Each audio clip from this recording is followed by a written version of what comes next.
Welcome in to the Skol Purple podcast, another preview of the 2023 season. One of the three previews that we have done or are doing, depending on where this one has been released. Yes, great, great promotion right there. Welcome in to the show. We're happy to have Andrew from Lions Fan Report on with us, and he's going to talk to us about how the Lions are going to win the Super Bowl, and that things are all going well over in the Motor City. So looking forward to talking with him.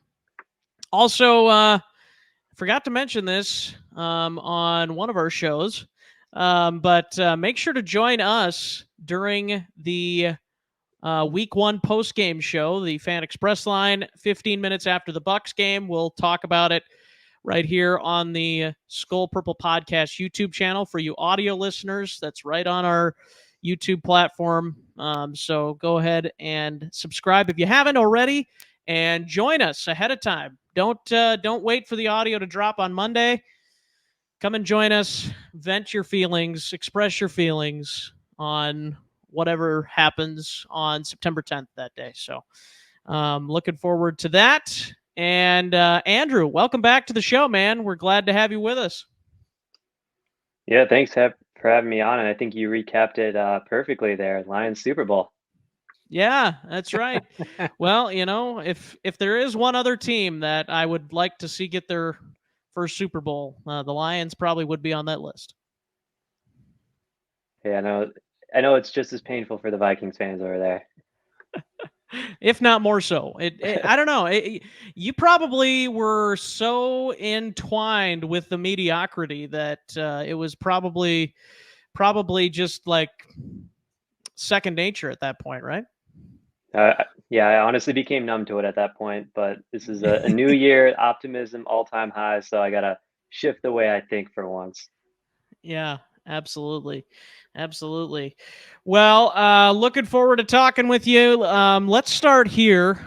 Since we didn't really have a chance to talk too much about the Lions during the offseason, what are you thinking in regards to how the Lions did this offseason? What should have they maybe done differently, or do you think that they did things exactly how they should have done things? Personally, I'm a huge fan of what Brad Holmes has done in the offseason. And I think our biggest issue last year was our back seven, specifically our corners and our safeties. And as I'm sure everyone knows at this point, we went out, got Cam Sutton, signed Gardner Johnson, which to me was probably one of the biggest underrated signings in all the offseason. The fact we were able to get him for 1 year, $6 million, like I would have never guessed that would have happened. So you're now going from Jeff Okudah and Amani Arawarie, who just got cut by the Giants, and arguably the Lions had the worst cornerback duo in all of football last year, to now a DB room with Gardner Johnson, with Cam Sutton, with Brian Branch, who's having a heck of a training camp so far. So in terms of the defensive side of the ball, I love what they've done because they turned their biggest weakness into now arguably maybe one of their biggest strengths. And then on the offensive side of the football, I think a lot of fans across the league were looking at the Lions and they said, hey, this is a team that had a horrible defense last year. So they're probably going to only focus on the defense this offseason. But in this modern age of football, like as I like to say, you have to Ferrari that offense. You got to continue to add playmakers, especially if you want to beat someone like Patrick Mahomes week one. So love what they did in getting Gibbs. Love what they did in adding Laporta in the second round, the tight end from Iowa. So all in all, I mean, I think as a Lions fan, it's pretty hard to find anything to complain about. Yeah, I love Laporta. I know that everybody's going to find that shocking from a Hawkeyes fan, but love Sam Laporta. And yeah, you replace TJ Hawkinson with another Iowa tight end. So there you go. Hey, I guess if it doesn't work once, then hopefully it works the second time. That's right. That's right. Well, and maybe we'll still differ on this, but I think the Lions did TJ Hawkinson a disservice by not integrating him more into the offense. That's just my take because he thrived in Minnesota last year when he came to the Vikings. I know the run blocking thing is maybe something that Detroit fans were upset with, but TJ's mainly a receiver. Like that's his main bread and butter there. Yeah, I think for at least from the Lions' perspective, number one, I think it came down to that contract, and obviously with the reports coming out right now, like our general manager just was never going to pay him the kind of money that he wanted to ultimately get. So I think he was just getting ahead of that contract talk and went out and traded him before he would have to pay him or potentially record-setting contract. Yeah. Yeah. That's a good point. That is a good point because now the Vikings are kind of like thinking, okay, what do we do here? Because not only do we have to pay TJ Hawkinson, we also have to pay the best wide receiver in the league and Justin Jefferson. And then we also have to figure out what we're going to do at quarterback going forward. Is Kirk Cousins coming back? And are we going to pay him another $30+ million a year? So there's a lot of salary going to three players if you bring in TJ Hawkinson for what he's wanting, a record-setting deal for a tight end. So yeah, that's a good point. The contract I think is maybe what could hold teams back, but I won't say that TJ isn't worth it. I think he probably would be worth it, but it just depends on how you want to allocate those dollars and what you value compared to some of the other positions on your team. So, yeah, I'm going to go out on a limb, and I mean, I know Carson and I talked about this on a show that we recorded a little earlier when we were talking about just again, some of the roster cuts, kind of the current status of the team, and yeah, I mean, the contract situation with Hawkinson is a thing, and you can't get mad at a guy for wanting to get his money, but at the same time, sometimes it's not a good fit on a team that already has some pretty large expenditures. So yeah, we'll see what happens. I think Detroit in a lot of ways just had the foresight to kind of maybe see some of that coming up. The production wasn't quite as what it was in Minnesota. And ultimately, I don't think it's a move that was bad for either party, at least at this stage. Yeah, I mean, the Lions replaced the tight end with a tight end, right? I mean, that's basically what they used. That it was that second round pick, right? That they used on Laporta. They actually used the pick that we got in the Hawkinson trade to trade back and get Hendon Hooker. So, okay. Depending on what Lions fan you want to ask, we might have used that pick to get our quarterback at the future. But I mean, that's a conversation for another day. So was there two first round or two second round picks for the Lions then? That one of them, their original one, they used to get Laporta. Yeah, that was. We actually had 3 second round draft picks because we traded 3. back from 6 to 12 to nice. get Gibbs. So yeah, our GM loves to stockpile draft picks. Oh, I wish the Vikings, and Tony probably would agree with me on this. I wish the Vikings will stockpile actually good draft picks instead of 6th and 7th round picks all the time, which seems to be the theme, especially back in the Spielman days. And Kwesi's kind of adopted that a little bit. Not too bad compared to Rick, but yeah, it's I think the jury's out on the way that our newest GM will handle things. I kind of think we will probably see a uptick in draft capital via some moves that are going to be made, but I think that's going to be more of we'll see what happens this year.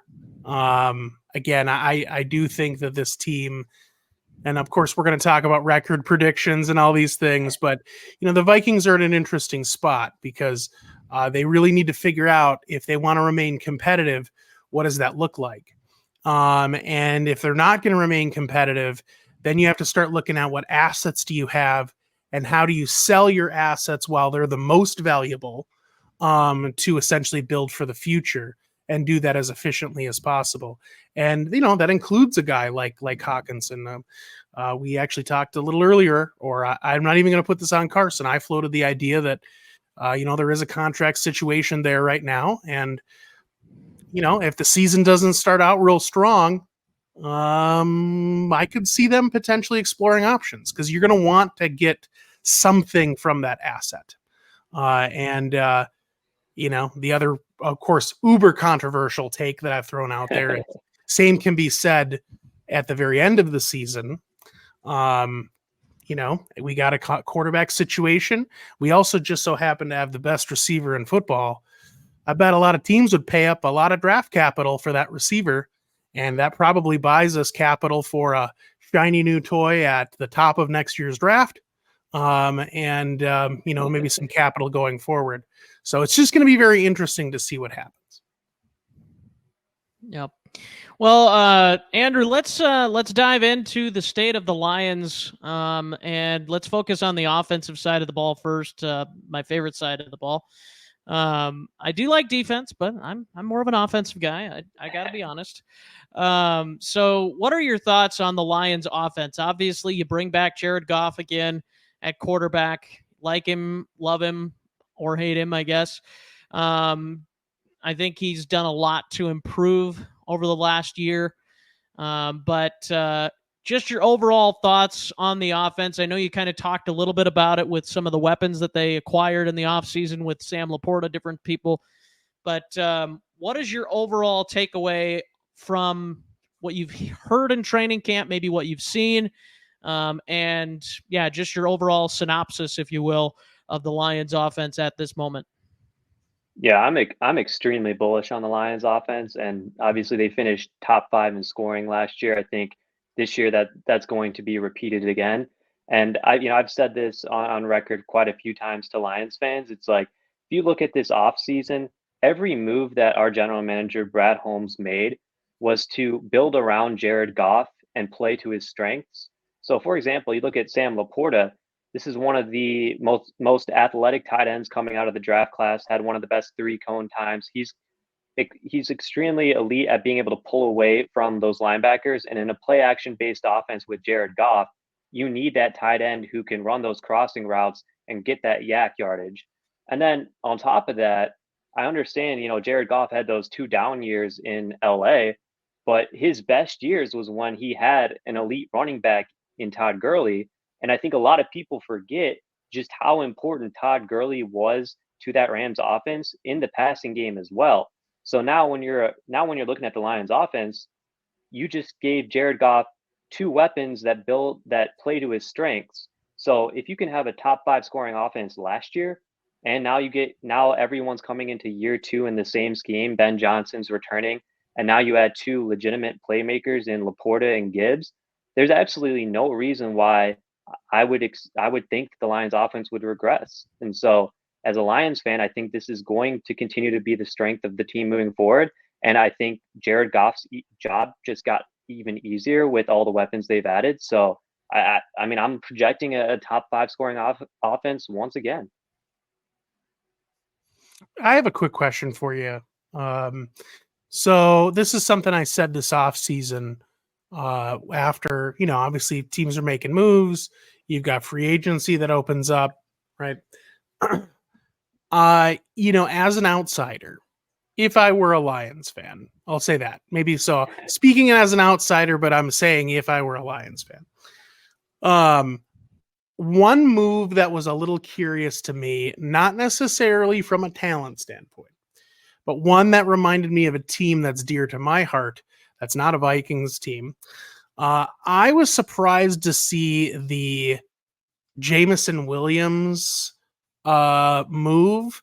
Not so much because I don't think that Gibbs could be an upgrade, because I think almost instantly he probably is from just a raw talent standpoint.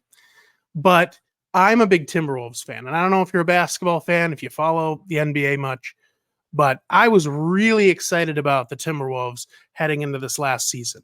And then we had the Rudy Gobert trade, which I was not a big fan of.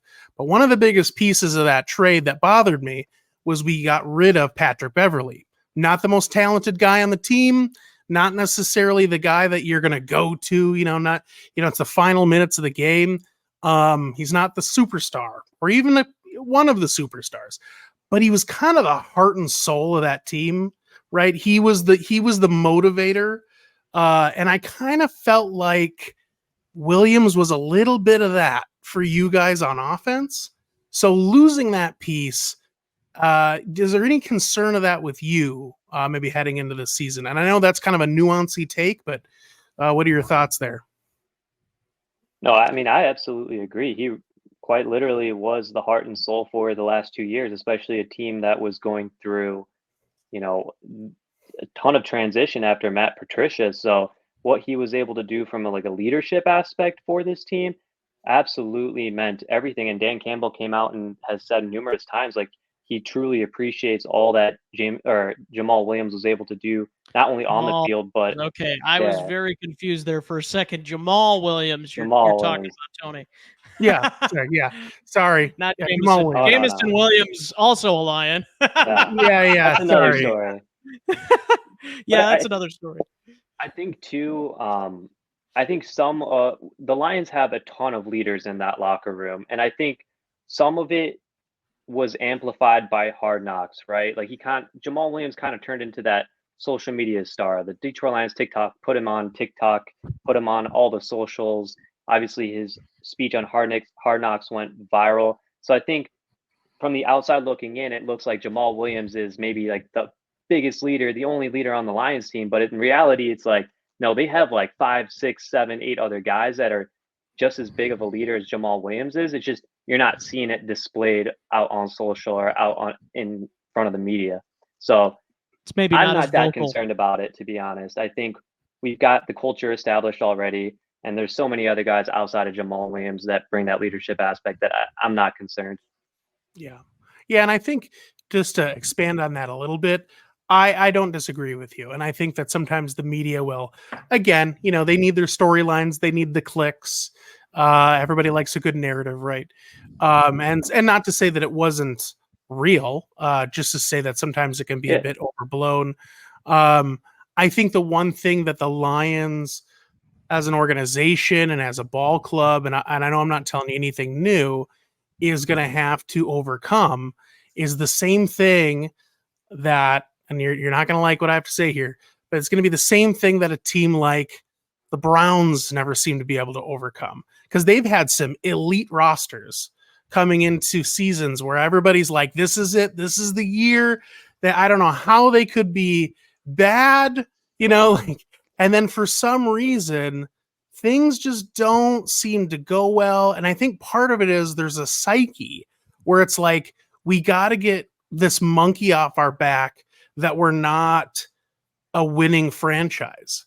And I think that sometimes having the leaders that are willing to be like, forget that, probably in more aggressive terms than I just said. We are our own club. We are whatever we want to be. But I think sometimes guys that don't have that leadership, it's easy to sink into this place of like, here we go again, especially guys that have been on the team for maybe 3-4 years, something like that. So I think they got to shake that off their back. And honestly, as Carson mentioned at the beginning, even as a Vikings fan, I hope they do. Of course, I hope the Vikings do phenomenally as well.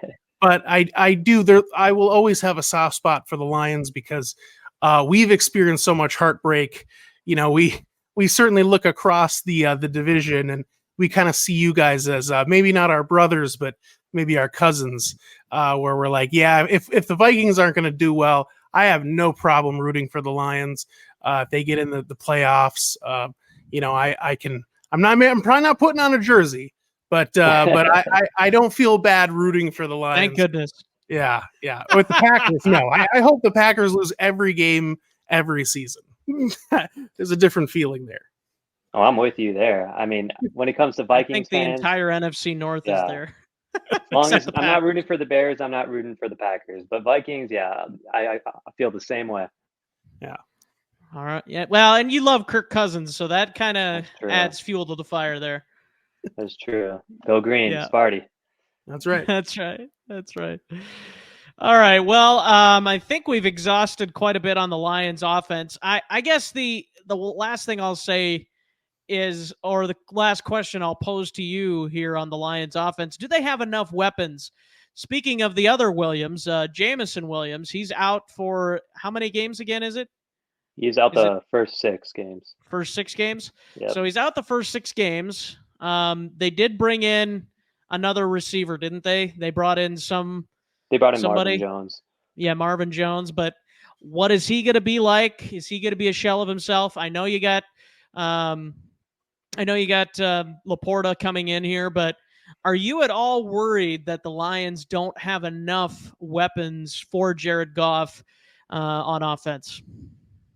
Yeah, I think that's a really valid question because I think a lot of Lions fans feel this way, and I think I'm on the opposite end of that, where I think that the Lions do have enough weapons, and even with Jamison Williams missing the first 6 games, because what the Lions want to be, they don't want to be this dominant passing team. Of course, we got a great receiving back, we got a great receiving tight end, but at the end of the day, they want to be a run first football team and dictate everything they do on the ground and run behind one of the best, if not the best, offensive line in football. So as long as the run game is elite and is efficient, I think that that can make up for the fact that you don't have Jamison Williams for those first 6 games. But now, if you're playing, you go through these first 6 weeks and you aren't able to run the ball effectively, and now you're forced to pass a lot more than you want to, then yeah, I think I'm a little bit more concerned about the weapons we have. But I think for now, I got to see how that run game how effective that run game is come week 1. Yeah. Yeah. Well, and of course, always and I've expressed this to you many times, I think, and I've probably expressed it to Tony more times than he can count, but my trust in Jared Goff and Dan Campbell, I think they both have great potential. I love Dan Campbell as a motivator. He seems to know what he's doing in terms of getting his players fired up for games, and his players love him, absolutely love him. But it doesn't seem like it fails that there's always one or two games a season, at least the last couple of years, and 2 years ago, more than that, where Jared Goff or Dan Campbell or both make mistakes, whether it's like, oh, we shouldn't have gone for it, or we shouldn't have used a timeout, or whatever, just different things, Goff with interceptions, turnovers, whatever. So I'm just curious, do you think that those two or one of those two could potentially be what hurts the Lions in terms of maybe not getting to their fullest potential this season? Yeah, personally, I have a ton of faith in both Jared Goff and Dan Campbell. And I think one thing that a lot of people forget is just like a rookie coming into his first season, there's going to be growing pains, right? Just like how sometimes these players have a sophomore slump. And same thing is with a head coach like Dan Campbell. Like, this is a guy that didn't have a ton of head coaching experience. I guess he was an interim head coach for Miami, but like, he's learning on the job as well. And so you have to, and they talk about this all the time in, their press conferences or interviews, like, you have to grow through those growing pains early on, those first 2 years, to truly understand and learn from those mistakes so that they don't happen in that 30 year where you're trying to compete, which is this year. So I agree with you. There were definitely moments where both Campbell and Goff made tons of mistakes, but I think they had to make those mistakes those first 2 years to get to a point now where as a fan base, we can truly trust them and they're not going to repeat those mistakes. Yeah. Any questions, Tony, that you have remaining on the Lions offense for Andrew? No, I think we covered everything. I mean, I think the concerns that I know you brought up, Carson, are certainly valid, but I certainly see the optimism. And I think on paper, and that's every team right now, so I'm not saying that as a slight. It's just nobody's played any meaningful football yet. On paper, this team looks to make a step, and I think that ultimately it's going to be very telling how they either take advantage of that or don't. It's a lot of pressure on a ball club. I've talked about this before. As a Vikings fan, I almost feel like I'm in a comfortable space because everybody's writing us off.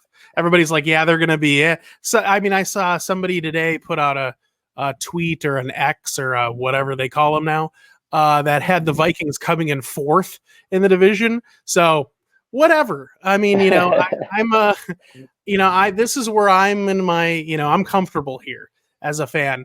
It's when we have these really high, lofty expectations that I start to feel uncomfortable. So I would say as a Lions fan, I would imagine it's the same, where it's like, obviously it's fun when the media and your fan base is excited. Like, obviously you wouldn't really want it any other way, but I'm sure in your heart of hearts, there's that little demon on your shoulder that's just like, don't let it get, like don't get too excited. Because that's what happens with me. We've had years where, I'll tell, like 2010, after the Favre run in 2009, it was like the Vikings are going back.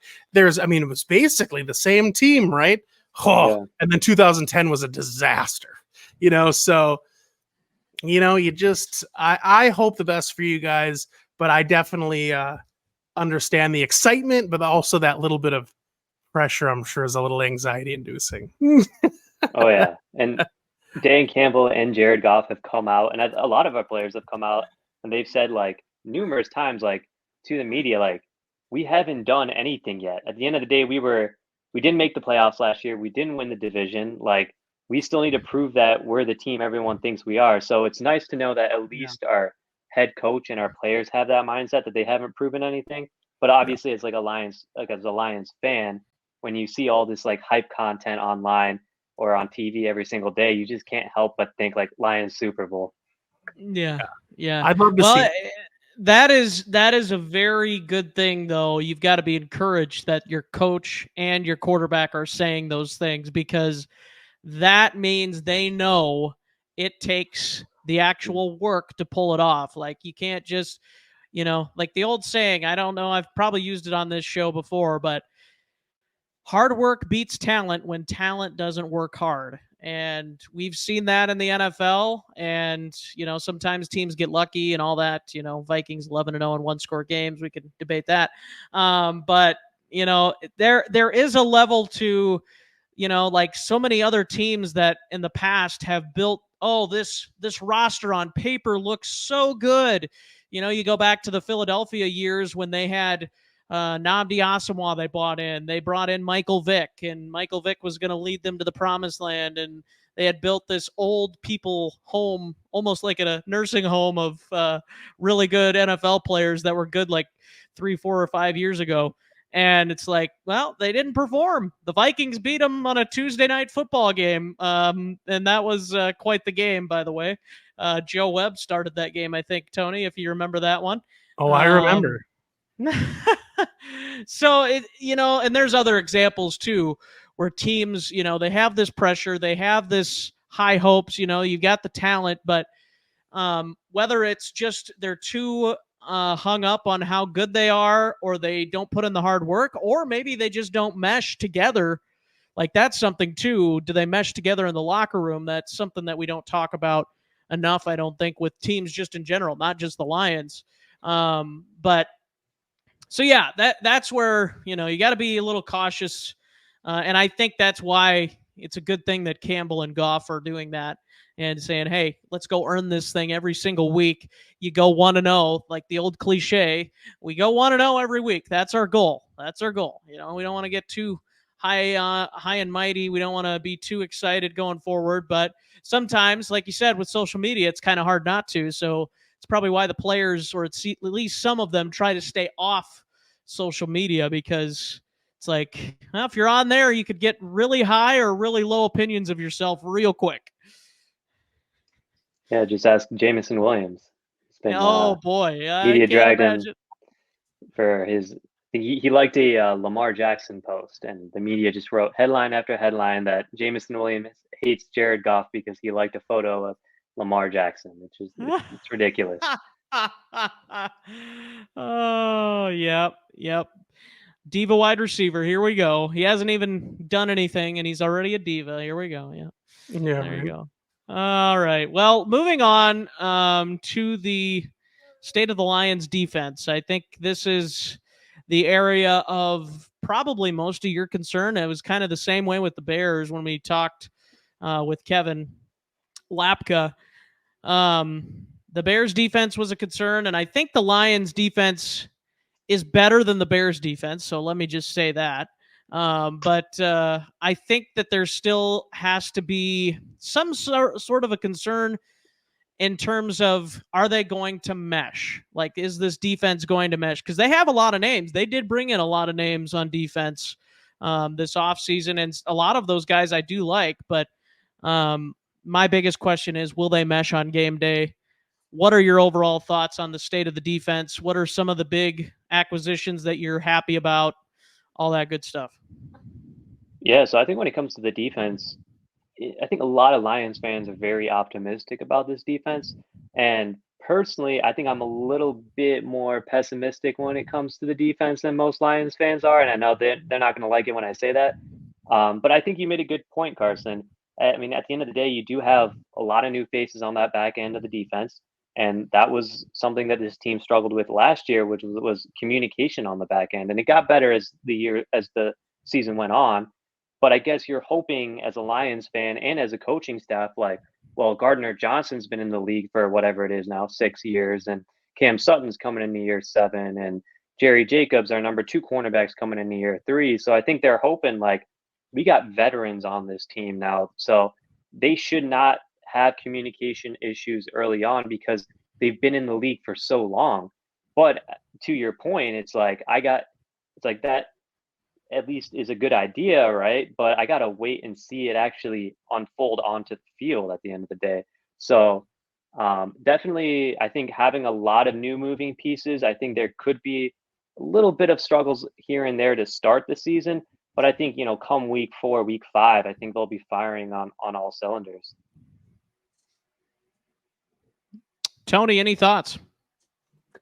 I mean, I think it's just with this much new, and I mean, you touched on it at the beginning as well. We've got 2 new corners, which are very established, I think, upgrades at corner. It's really just going to come down to what does this look like on Sundays. I'm certainly not going to be one to come out and say it's going to be, the next. Not that you were saying this either, but I'm not willing to say they're going to be the 85 Bears, and I'm not willing to come out and say they're going to be, worse than they were last year, because I don't think that's going to be the case either. I just think when you start kind of looking at a brand new season, new personnel, people coming back from injuries, new free agent signings, it's just too hard to tell what this defense is going to look like. I think there's some definite promise there from a talent perspective. So we'll just see what happens. I mean, I think that they should do well, but how much better and how that translates to games, we're not going to know until we get into meaningful football. So as a Vikings fan, I'm not going to fear it yet, but at the same time, I do think that it's going to be a more, I think, at least formidable defense than what they trotted out last year. Yeah, I think we play you guys week 16. So hopefully at that point, like, we'll have a definitive answer. It's like, okay, the Lions defense is legit, or maybe something's got to change, and we got to be worried as Lions fans. Yeah. Do we play you guys 2 out of the final 3 weeks? Yeah. Yeah. That was an interesting way to schedule it, but yeah, that'll be interesting. That'll be a interesting. fun stretch. They always seem to know something, these schedule makers. Yeah, Vegas, baby. Vegas. They know. Well, and my record will probably tell you that I'm not too far off with Vegas in terms of it going down to the wire. But anyways, not that that's a segue. I know. I'm Vegas. I'm telling you, I'm Vegas. I know what they're talking about. I'm in those meetings. No, just kidding. But you have the script. That's right. Did you get the script for the year, by the way? It's leaked. Yeah. Just kidding. The Lions win 1 playoff game. That's all I can tell you. Ooh. Okay. I mean, I'll take that as a Lions fan. I wasn't alive for the last one, so that's good for me. It's like Twins fans at this point. Like you almost weren't alive for the last Twins playoff win, and so it's like, we just take a playoff win. We don't even need a series win. We'll just take a playoff win, But I think for me, the Lions defense, they've got a lot of young talent on that defensive line. I'm really excited to see how that continues to flourish. I obviously Hutchinson, I think, is really good. I thought maybe coming out he would be just a little bit of a bust because I thought he was just so overhyped, but he's lived up to it, I think, so far. And I'm curious to see if he continues to do that, and some of the other pieces they have on the defensive line. But yeah, the transition for the secondary is going to be interesting to me, how they are able to mesh together. They've got the pieces, it seems like, on paper, but do those pieces live up to their potential, and do they mesh together? That's the big thing for me. Tony, any thoughts on the Lions defense you want to add? No, I think, and again, as I stated before, I think just proof's going to be in the pudding on how this defense looks. Much like some other defenses in this division, ours included here in purple. we just don't know what that's going to look like. It's a lot of new. There's been obviously a pretty big coaching change for us, scheme change. It's just, I don't know. I think optimism probably, and deservedly so, should be higher for the Lions defense than it is for the Vikings defense. But that's why they play the games on Sunday and not on a weekday evening when we're all talking right now. Yeah, absolutely. Well, I think that is going to almost wrap things up. We've got to get a record prediction, though, of course, from Andrew, and then we're going to end. Like, we're not going to give our prediction. We're just going to let him give his. No, just kidding. We'll give ours, too. I'm pulling up the schedule right now because I gotta remember. He's got to go through. He's got to scout it all. Tony, we'll let's have you give your thoughts on the Lions schedule. Where do you think this team ends up? And even if it's just a ballpark. Yeah. And I as I've stated before, I don't really like to go with exact win-loss because I just think there's too many variables. So I'm going to give a range. You're not going to like it, just so you know. Me or him? No. Our resident Lions fan. Not going to like it that much, but just hear me out. It's going to be a little similar than the messaging that I'm hearing from your coach. 0-16. I'm just saying. Better not.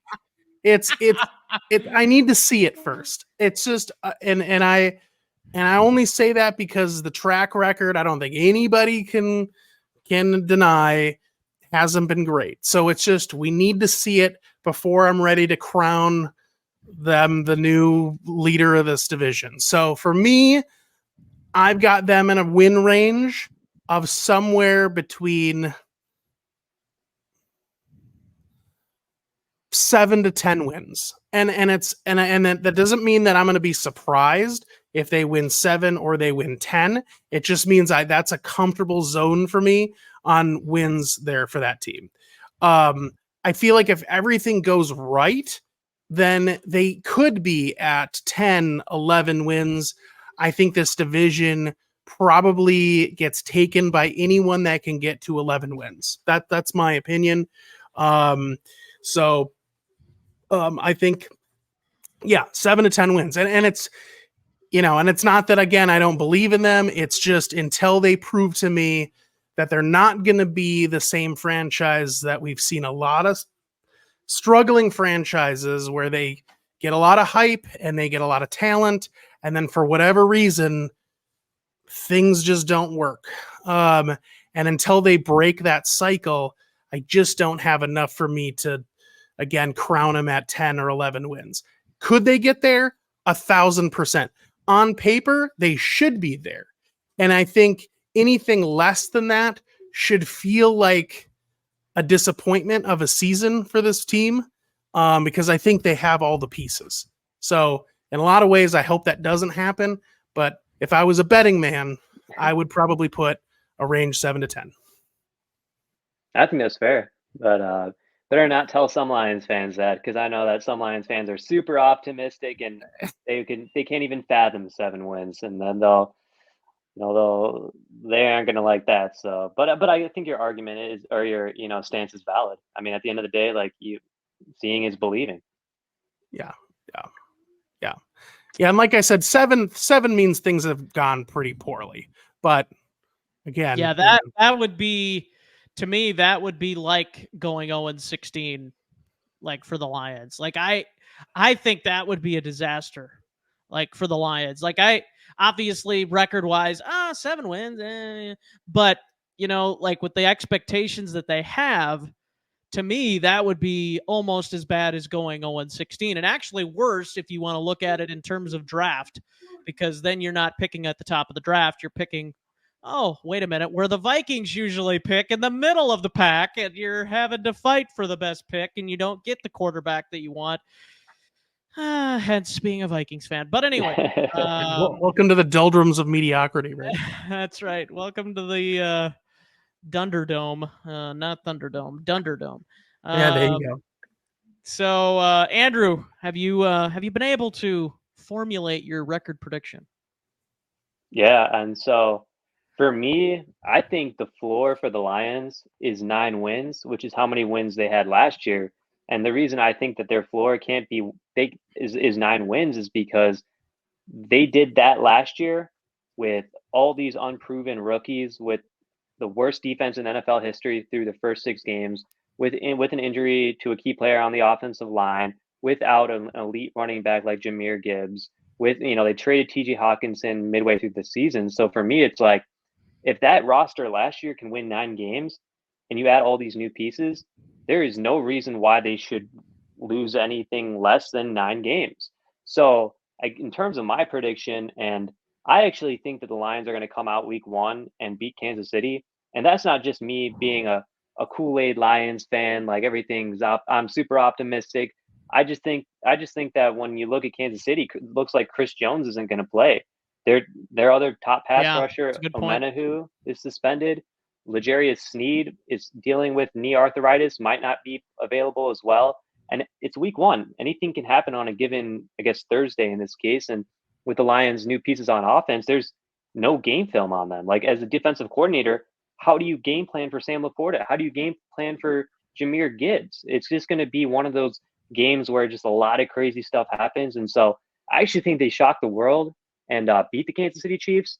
But this is where I think I differ from other Lions fans, is I think that we start off super hot, beat the Kansas City Chiefs. Everyone's, all eyes are on the Lions.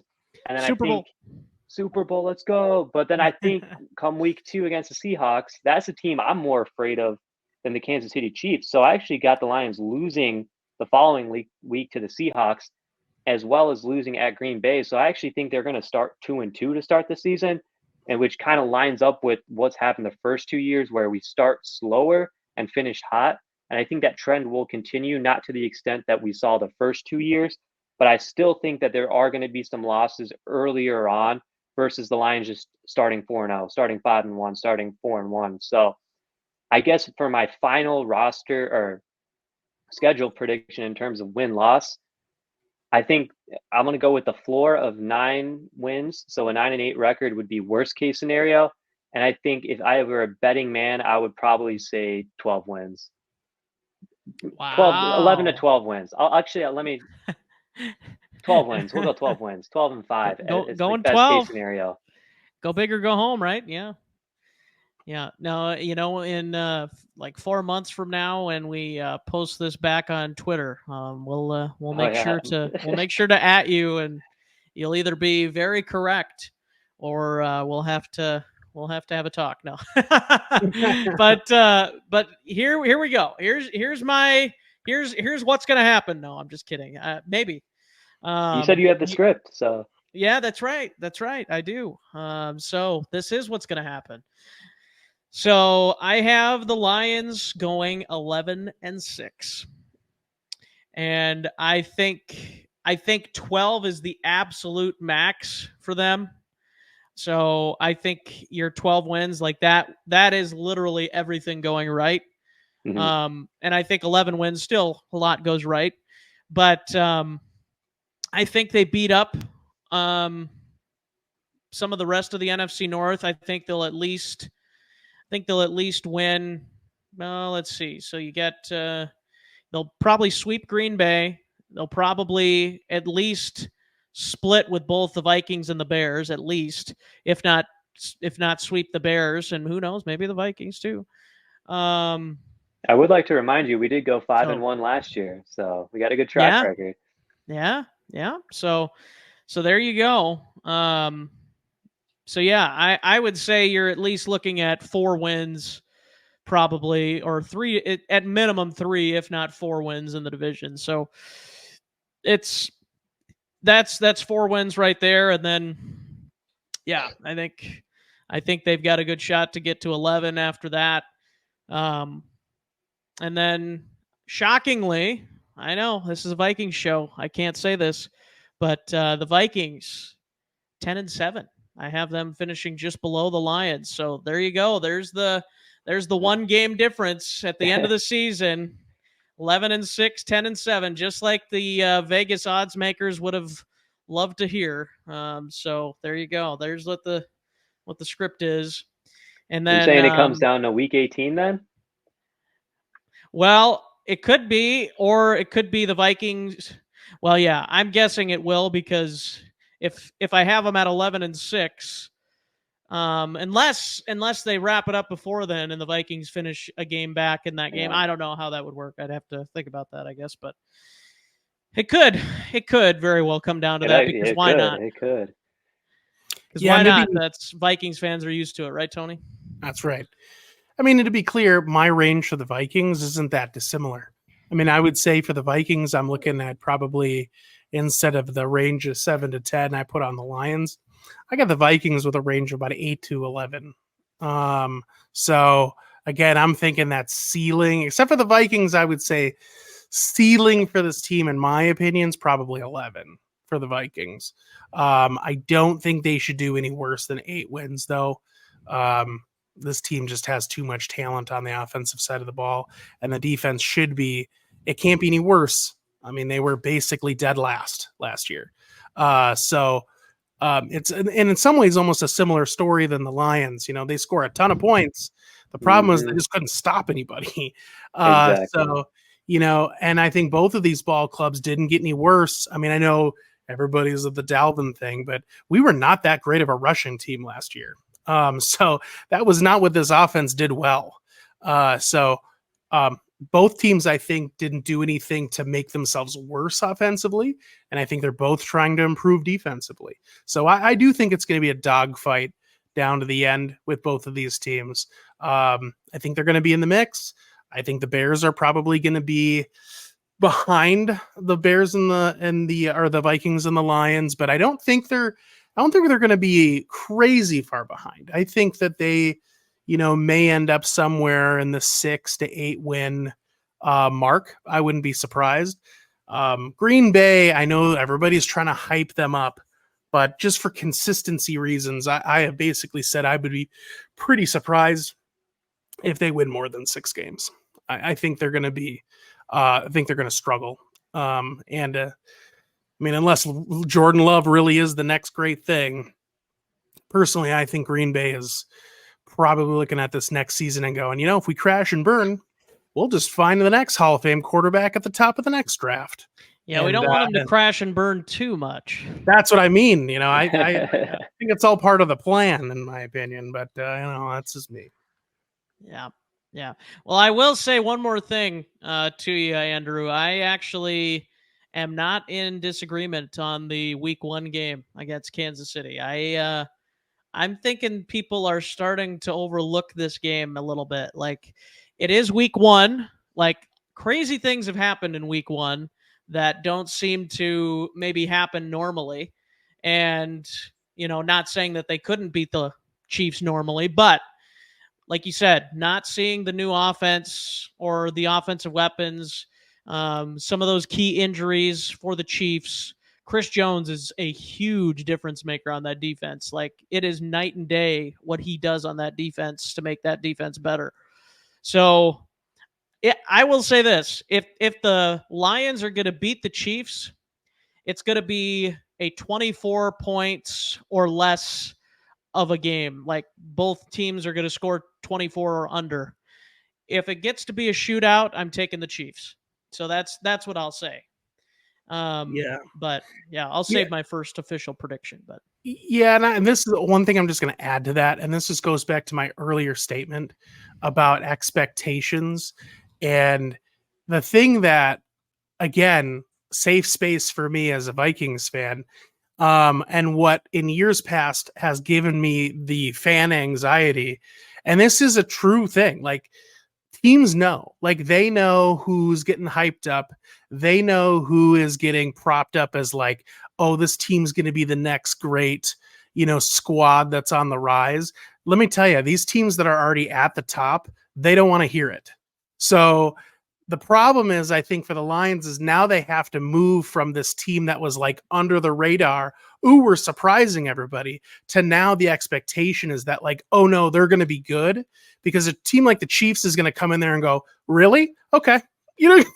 And instead of just being like, who's this team? Where do they come from? Now they're coming in like, okay, little brother, we're going to see who's who here. And I think sometimes that is like, that's a tough thing to deal with, is now you kind of got a target on your back when you get propped up. And it's almost like, I don't know, for me as a Vikings fan, again, that's why I almost like get excited when everybody props us up, but I'm almost like, shut up. Like, please just tell everybody we stink. Cause I don't want these other teams to like ramp up for the Vikings games. Cause I don't know how that's going to go well. So I don't know, man. Like I said, I hope you guys do.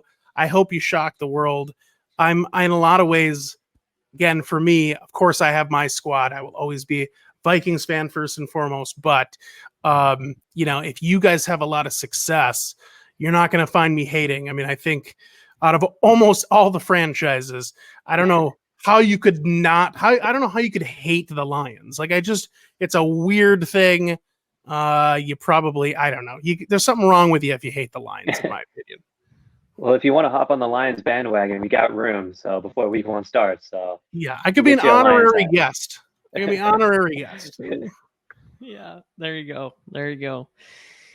Yeah, well, and I don't want to get into a whole spiel here, but I will say the Vikings, I'm cautiously optimistic with them.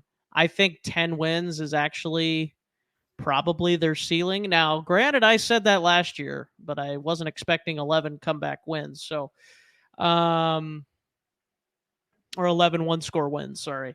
Or maybe it was comeback too. Anyways, I think there's going to be some growing pains with the defense for the Vikings. So that's why I'm like, probably in the 7 to 10 range, like maybe 11, like that could be the biggest, but I'm still kind of in that 7 to 10 range. I could see the Vikings digressing a little bit in terms of win total from last year. I think they might still be a better team. I know that's a common take. Well, they'll be a better team, but they won't win as many games, which could be the case. But yeah, we'll see what happens. We'll see what happens. We're getting close to actually seeing the real deal here. So, but so what we got? What, a week, about a week now? So as we record this, yes, that's right. Yep. So very good. Well, Andrew, hey, we really appreciate you coming on, man. Before you go, please tell the people where they can get your content and how they can find you. Yeah, well, appreciate you guys having me on as usual. It's always super fun to talk with fellow NFC North fans. So appreciate it. And yeah, you can follow me at Lions Fan Report on Twitter. And we also, if you want to learn more about the Lions, we also have the Lions Fan Report podcast across all streaming platforms. So yeah, Lions Fan Report for everything. So appreciate it, guys. Absolutely. Well, thanks for coming on, and we probably won't get you to say it again, but as always, Skol. Skol, baby.